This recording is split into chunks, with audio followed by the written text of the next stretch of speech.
More people are getting hurt while celebrating the 4th of July, and the Consumer Product Safety Commission says the number of fireworks-related injuries have climbed 25% in the last 15 years. Dr. Brian Yorkgitis is UF Health's Pediatric Trauma Medical Director, and he's joining us this morning via Zoom. Thank you so much for joining us. Thank you, and thank your listeners for joining us this morning. Can you tell us what is the most common injury that you see linked to fireworks?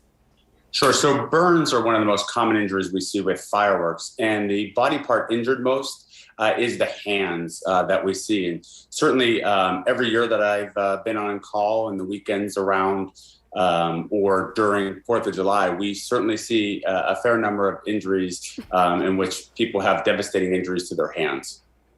And a lot of parents think sparklers are a better option, but the CPSC says there were 1,100 injuries linked to them last year, so sparklers really can also be dangerous. Yeah, so the sparkler temperature is about 2,000 degrees Fahrenheit. That's a lot. Glass melts about 900. So you can think about it, it's more than double what it takes to melt glass. So although they may be fun and certainly enjoyable, they are very dangerous and should be treated as such. So I remember my cousin Ashley, when we were like 10 years old, she actually had an injury from a sparkler. It burned her stomach. And I remember we put shaving cream on it. Does that help, like, if right away if you get burned by a sparkler?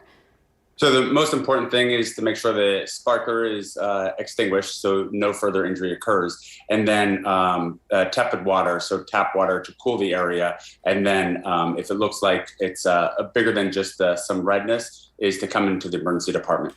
All right. And what other issues or injuries do ERs tend to see on holiday weekends like the 4th of July? Sure. So we have to think about distracted and drunk driving. Drunk drivers kill about 28 people a day in the United States, and we see an increase around holidays, particularly the summer holidays. So please designate a driver to get us your ride home safely or a rideshare service.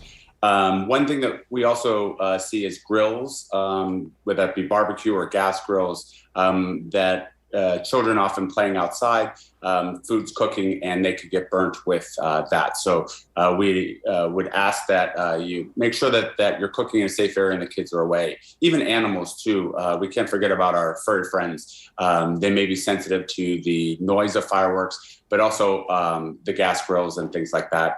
And lastly, we see some veterans come in with increasing PTSD symptoms from fireworks. So be cognizant that you might have a veteran in your neighborhood that might be very sensitive to fireworks.